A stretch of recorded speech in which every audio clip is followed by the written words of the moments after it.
रूमी अल्लामा जलालुद्दीन अलैहि रहमत व रिदवान मसनवी में फरमाते हैं, जिसका मफहूम ये है कि जो मकाम अल्लाह ने नबियों में हमारे नबी मुस्तफ़ा जान रहमत को अता फरमाया है, जो मकाम अल्लाह ने नबियों में हमारे नबी मुस्तफ़ा जान रहमत को अता फरमाया है, वो मकाम अल्लाह ने वलियों में शेख अब्दुल कादिर जिलानी गौसे आजम को अता फरमाया है।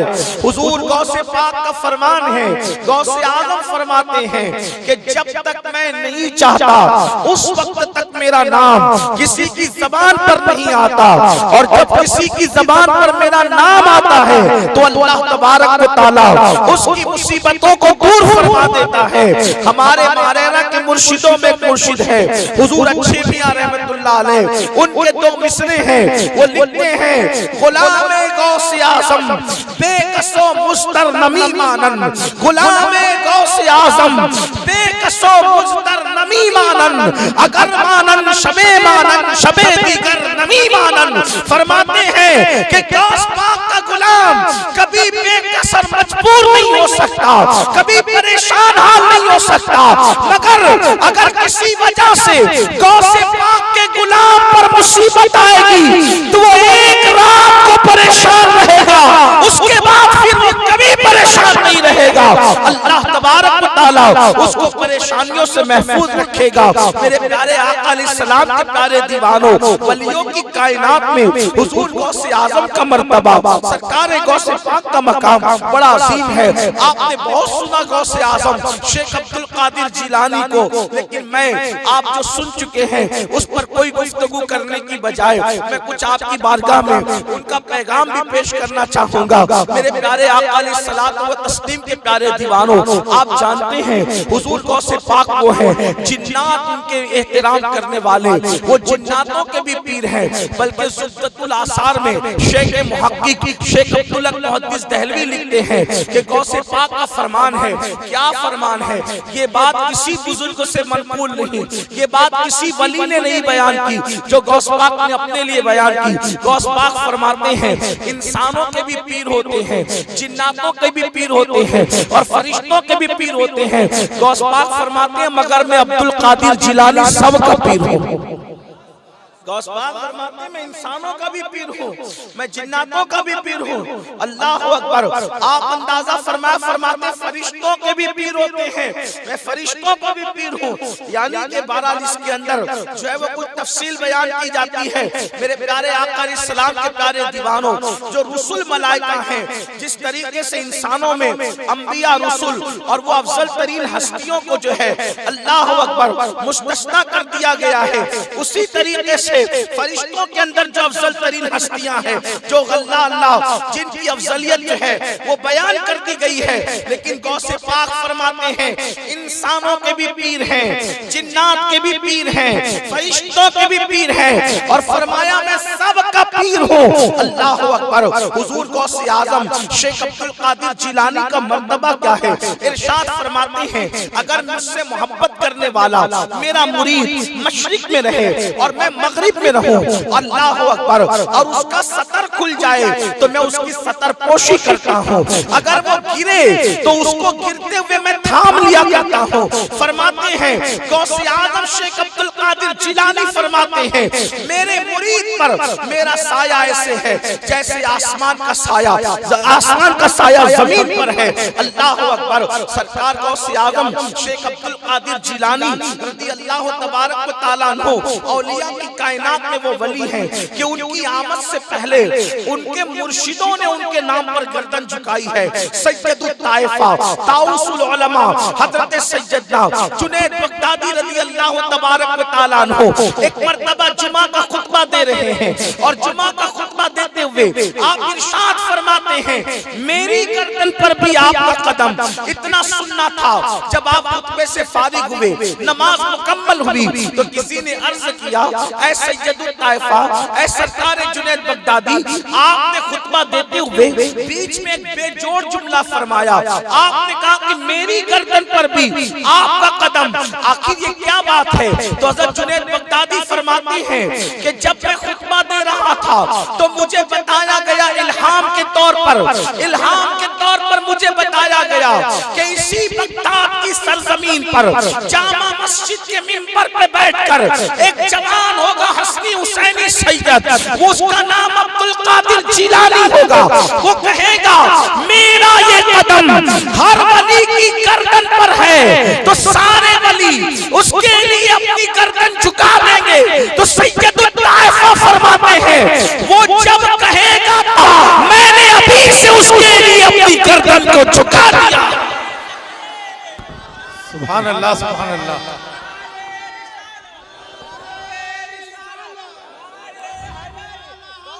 हुजूर सरकार गौसे आजम शेख अब्दुल कादिर जिलानी रज़ी अल्लाह ताला अन्हु उनके फरमाते मेरा मुरीद कभी परेशान नहीं रहेगा। तवज्जो करना, मेरे मुरीद को कभी जिन्नात नहीं सता सकते, मेरे मुरीद पे कभी बलाएं नहीं आ सकती। मेरा मुरीद अगर गिरने लगता है, ठोकर लगती है, मैं उसको गिरने नहीं देते। अब आप सोचते हैं यार हम सब तो कादरी हैं, फिर हम गिरते क्यों हैं?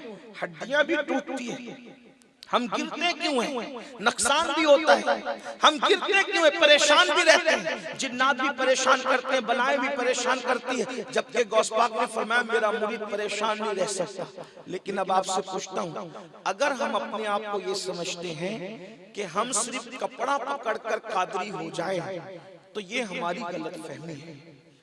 कपड़ा पकड़ने का नाम कादरियत नहीं है, और रस्मी जुमलों को दोहराने का नाम सिर्फ कादरियत नहीं है।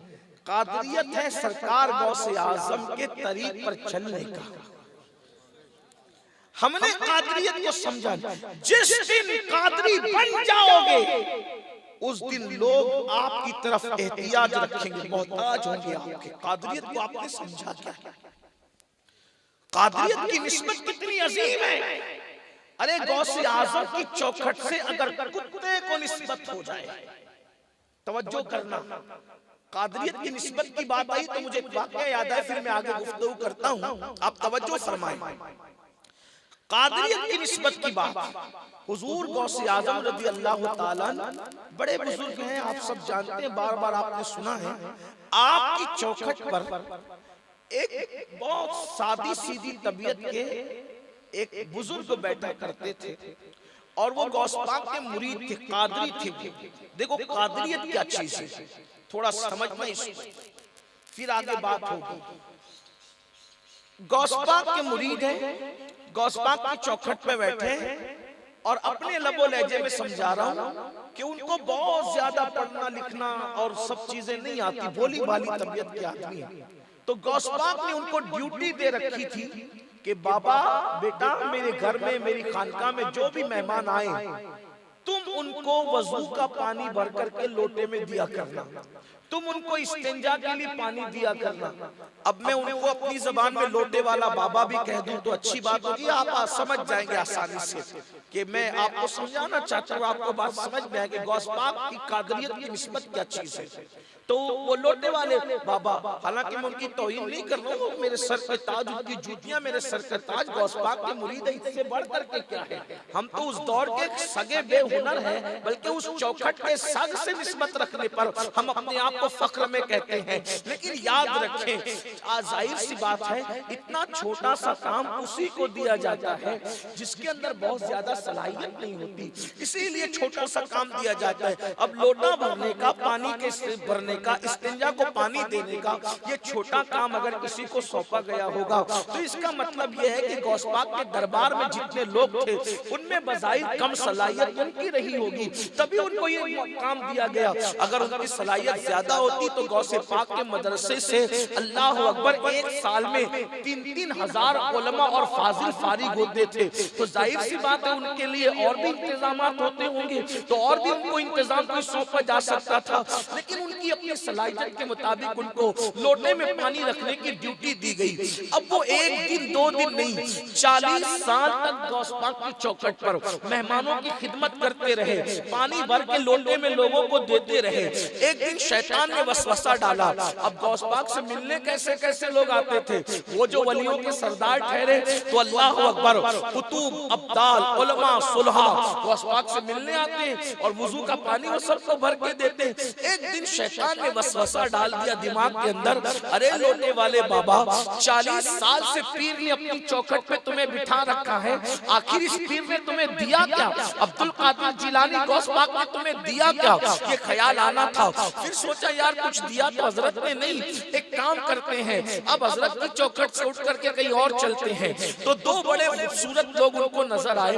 उस दिन गौस पाक की खानका में दो बुजुर्ग आए थे और थे बड़े खूबसूरत। हालांकि वो असल बात थी कि अब्दाल थे। अब्दाल ये कौन लोग होते हैं? अब्दाल है इजाबतुल गौस में अल्लामा सैयद मोहम्मद अमीन इब्न आबिदीन शामी लिखते हैं कि अब्दाल वो होते, हदीस पाक में आता है कि बारिश उनके सदक़े में बरसती है, वो अब्दाल लोग होते हैं। जमीन से अनाज उनके सदक़े में पैदा होता है, अब्दाल वो लोग होते हैं। उम्मत से बनाए उनके सदक़े में दूर होती है, अब्दाल वो लोग होते हैं। हर दौर में वलियों की तादाद कितनी भी हो जाए, हजारों हो जाए, लेकिन अब्दाल बिल्कुल लिमिटेड शीट होती है, यानी सिर्फ वो 40 होते हैं हर दौर में, न 40 से कम होते हैं न 40 से ज्यादा होते हैं। इससे उनकी अज़मत का पता चलता है। अल्लाह अकबर। हजरत खिज़्र का कौल है कि मेरी नजर से कोई वली ओझल नहीं होता सिवाय अब्दाल के, यानी अब्दाल मेरी नजर से ओझल हो सकता है। इससे अब्दाल की अजमत पता चलती है। और एक बात और भी बताऊं, बहुत सी रिवायतें ऐसी है जिससे पता चलता है कि हजरत खिज़्र भी अब्दालों से दुआ लेते हैं। ये अब्दाल का मकाम है। अब सुनो, अल्लाह अकबर। दो अब्दाल गौस पाक से मिलने आए थे, बड़े खूबसूरत। लोटे वाले बाबा ने उनका दामन पकड़ के कहा, ए हजरत लोग, मुझे भी आप लोगों के साथ चलना है। उन्होंने कहा ठीक है चलिए। अब चले तो गौस पाक के यहाँ बहुत नाजो नेमत से पल रहे थे, लेकिन जब उनके साथ गए तो अब्दाल कैसे अब्दाल बनता है? अल्लाह के रसूल अलैहिस्सलाम की हदीस से पाक है, अब्दाल लोग बहुत ज्यादा इबादत से वली नहीं बनते। अब्दालियत का मकाम बहुत ज्यादा इबादत से नहीं मिलता, बल्कि कैसे मिलता है? वो भूखे ज्यादा रहते हैं, वो जागते ज्यादा रहते हैं। इसी तरीके से वो अपने दिल को हर इंसान के लिए साफ सुथरा रखते हैं। ये तीन सिफात उनको मकाम अब्दालियत तक पहुंचाती है।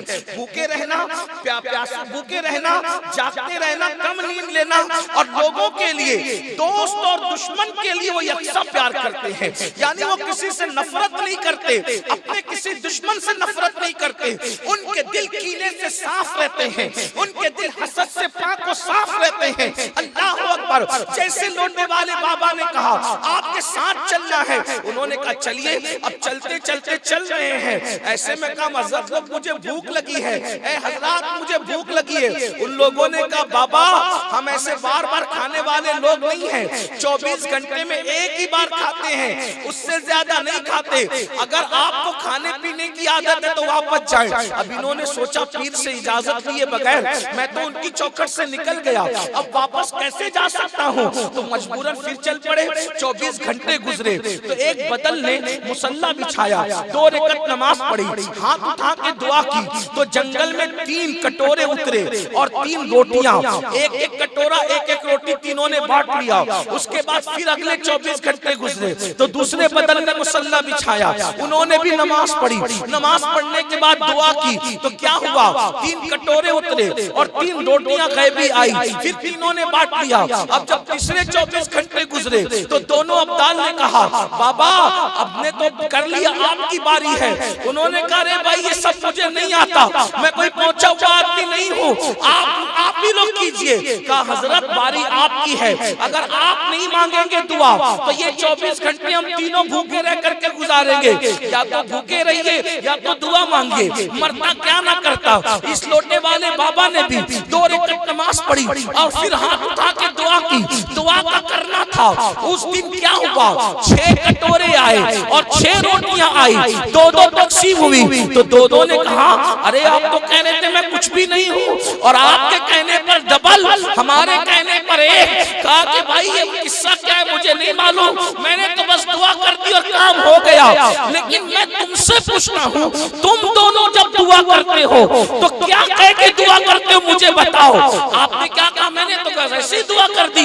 आप लोग क्या कहते हो? तो वो दोनों अब्दाल ने बताया बाबा हम लोग झूठ बोलने वाले नहीं, सच्ची बात ये है कि जब हमें भूख लगती है तो 2 रकात नफिल पढ़ते हैं और नफिल पढ़ने के बाद हाथ उठा के कहते हैं ए अल्लाह शेख अब्दुल कादिर जिलानी की खानका में वो जो चौखट पे बैठकर लोगों को पानी भर भर के लोटे देता है, उस लोटे वाले बाबा के सदके में हमारे लिए खाने का इंतजाम कर दे तो अल्लाह इंतजाम कर देता है। अल्लाह अकबर। उस वक्त उनको एहसास हुआ अपने कपड़े वक्त में फाड़ डाले, और मैं नादान था जो ये सोच रहा था कि पीर ने 40 साल तक खानका के चौखट पे बिठा के क्या दिया, मुझे खुदा इतना बड़ा बना दिया कि अब्दाल मेरे वसीले से दुआ करते। नारे तकबीर, नारे रिसालत। अब्दाल मेरे वसीले से दुआ करते हैं। अब बताओ मुसलमानों, जिसकी चौखट पे बैठने वाला लोटे में पानी भर के दे, उसका ये मकाम है कि अब्दाल उसके वसीले से दुआ करे। तो वो चौखट वाले अब्दुल कादिर जिलानी की औलाद की शान क्या होगी, और जब उनकी औलाद का ये मकाम है तो गौसे आज़म का मकाम क्या?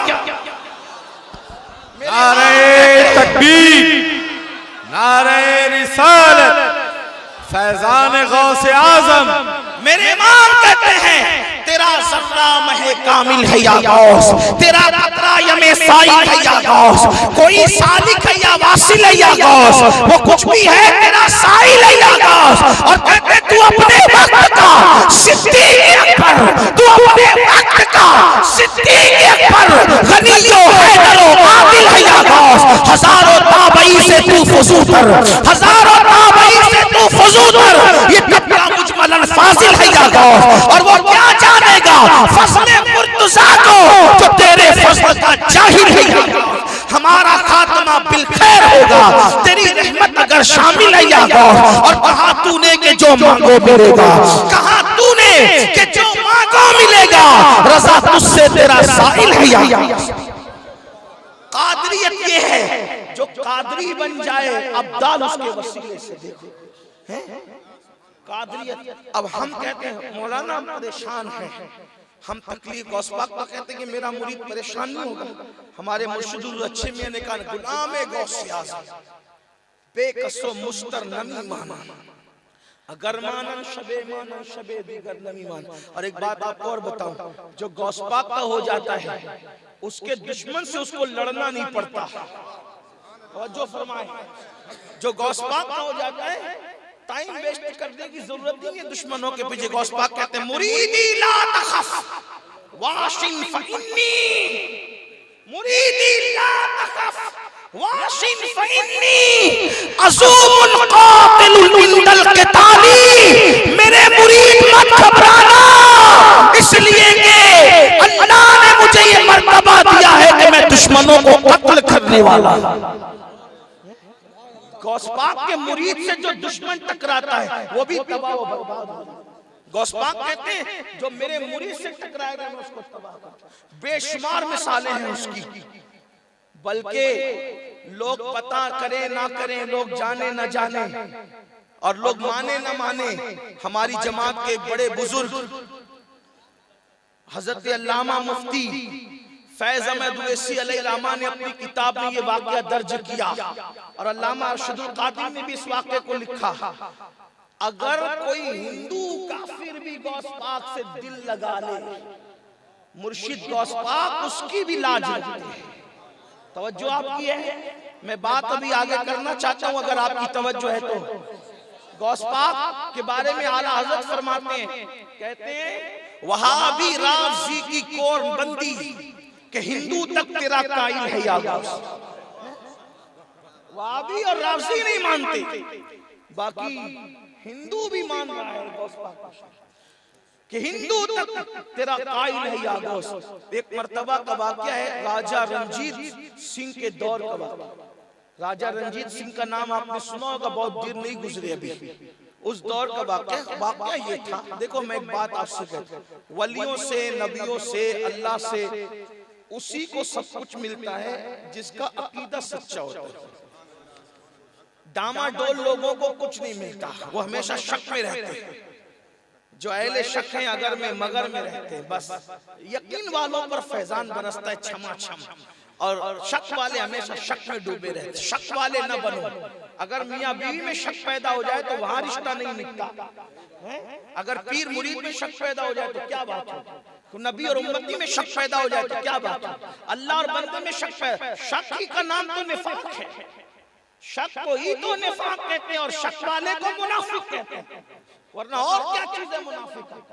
तो रज्जे संजीत सिंह के दौर का वाकया है। एक सुन्नी घर में 11 होती थी, न्याज होती थी। पहले तो सब यही था, 1857 से पहले न्याज फातिहा से मना करने वाले कोई लोग थे नहीं, मजाक उड़ाने वाले थे नहीं। बल्कि अमीर खुसरो कहते हैं, अपने दौर की बात फरमाते हैं कि हमारे गांव में, हमारे शहर में जो नदी है, उस नदी के अंदर जो मछली है वो मछली भी सुन्नी है। अमीर खुसरो ने अपने दौर में लिखा कि हमारे दरिया की मछली भी सुन्नी है, उन्होंने अपने ज़ौक़ से लिखा। तो बहरहाल इसका मतलब ये है कि पहले सब सुन्नी लोग थे, तो और चंद जो वो 2-2.5% ईरान से बादशाह लोग किसी सियासी जरूरत के तहत ले आए थे, मगर वो तो थे ऐसे कुचले दबे और मुंह छुपाए छुपाए, जैसे लिबास काला है वैसे मुंह काला किए फिरते रहते थे। उनकी कोई गिनती भरती नहीं थी, इसलिए मुल्क की अक्सरियत सुन्नी थी। तो 11वीं होती थी तो पड़ोस में एक हिंदू खातून रहती थी। हिंदू, अल्लामा उवैसी लिखते हैं, उस हिंदू खातून ने इससे पूछा, इस सुन्नी खातून से, कि ये बड़े एहतमाम से तुम करती हो, क्या है ये? तो कहा ये 11वीं है बहन, 11वीं। तो कहा 11वीं क्या होती है? तो कहा हमारे 11वीं वाले बड़े पीर गौसे पाक जिन्होंने मुर्दे जिंदा किए, जो वलियों के सरदार, हमारे नबी की औलाद। फिर उसने जो भी बताया होगा, आजकल गौस पाक का नाम तो लेते मगर गौस पाक क्या ये लोगों को पता नहीं है। इसलिए कि जिस कौम को कलमा पता ना हो उस कौम को गौस पाक क्या पता हो, जिस कौम को ईमान मुजमल और मुफस्सल पता ना हो उस पाक को गौस पाक की शान क्या पता हो। अल्लाह अकबर। कोई पूछ ले तो कहा बाप दादा करते थे, हम भी करते हैं। याद रखो, दीन सीखो। यही तो उलमा रोना रोते हैं कि दीन हमारे पास नहीं है। लेकिन बहरहाल फिर क्या हुआ, उसने बताया, इत्तेफाक से वो हिंदू खातून थी, उसने गौस पाक का जिक्र सुना। अब मुर्शिद गौस पाक तो है ही ऐसे जो सुन ले दीवाना हो जाए। वो हिंदू खातून भी जो है वो शैदाई हो गई। और अब वो बात बात में 11वीं वाले पीर, 11वीं वाले पीर, 11वीं वाले पीर करने लगी, यानी गौस पाक का नाम लेने लगी। ऐसा हुआ कि पड़ोस का एक मुसलमान था, नाम निहाद मुसलमान, वो पापी था और वो थी बड़ी खूबसूरत, तो उससे वो शैदा हो गया और इस बात का इंतजार करने लगा कि जब मौका पाऊंगा इस पर मैं अपना हाथ डाल दूंगा। इत्तेफाक से वो अपने शौहर के साथ जो है वो अपने मैके जा रही थी। तो ये चूंकि मालदार था, बाइज्जत कहलाता था समाज में, दौलत भी थी, माल भी था। अल्लाह अकबर। जब ये उनके पीछे चला गया, ये मियाँ बीवी जंगल में पहुंचे तो ये पीछे से घोड़ा दौड़ाते हुए आया और आने के बाद कहा कि चलो मैं तुम्हारी कुछ मदद कर सकता हूँ तो मदद कर दूं। अल्लाह अकबर। तो कहा नहीं नहीं, चूंकि वो हिंदू थे, लेकिन अल्लाह अकबर उस दौर के लोग मुसलमान न हो फिर भी गैरत तो लोगों के अंदर होती है किसी न किसी एतबार से, तहजीब तमद्दुन के एतबार से। कहा भाई तुम अजनबी हो, हम तुम्हारे साथ नहीं जाएंगे। बहरहाल उसने जोर दिया और बहुत कुछ कहा, लेकिन कोई दांव न चला। तो उसने तलवार निकाली और तलवार निकाल करके उसके शौहर की गर्दन काट दी। उस हिंदू औरत की शौहर की गर्दन काट दी और गर्दन काटने के बाद उसको अपनी सवारी पर बिठाया और जबरदस्ती लेकर के चला। तो जब वो सवारी दौड़ा रहा था तो वो हिंदू औरत पलट कर देख रही थी, पलट कर। तो इसने मगरूर ने, इस बेदीन ने कहा किसको देख रही है पलट कर, अब तो तेरा पति भी मर गया है, कौन तुझे बचाएगा। तो उसने कहा मैं तो 11वीं वाले पीर को देख रही हूँ, मैं 11वीं वाले पीर का इंतजार कर रही हूँ, क्योंकि मेरी पड़ोसन ने मुझे बताया था कि जब मुसीबत में कोई दिल से 11वीं वाले पीर को याद करता है तो 11वीं वाला पीर अल्लाह के इज्जत से उसकी मदद फरमाते हैं। मैं 11वीं वाले पीर को देख रही हूँ। उस बेदीन ने कहा वो 11वीं वाला पीर तो मर चुका है, वो क्या मदद करेगा। बस इतना वक्त आना ही था कि थोड़ी देर में क्या देखा कि दो नकाबपोश है, दो नकाबपोश, और वो नकाबपोश आए हैं और एक के हाथ में तलवार है, तलवार। तलवार और तलवार से उसने अल्लाहु अकबर उस बददीन की गर्दन उड़ा दी। और गर्दन उड़ाने के बाद फिर अल्लाहु अकबर फिर उसको कहा वो खातून को कि चलो, और जहां पर उसका शौहर मुर्दा पड़ा था वहां लाए, और लाने के बाद गर्दन को चाहे वो जिस्म के साथ जोड़ा और कुम बिस्मिल्लाह कहा, वो उठ करके खड़ा हो गया। अल्लाहु अकबर। फिर एक शख्स चले गए और जो दूसरे थे उससे पूछा उस खातून ने, ये तुम लोग कौन हो? तो उन्होंने नकाब पलटा तो करे, ये तो हमारे इलाके के वो है जिनको लोग कुतुब कहते हैं। कि वो दूसरे कौन थे?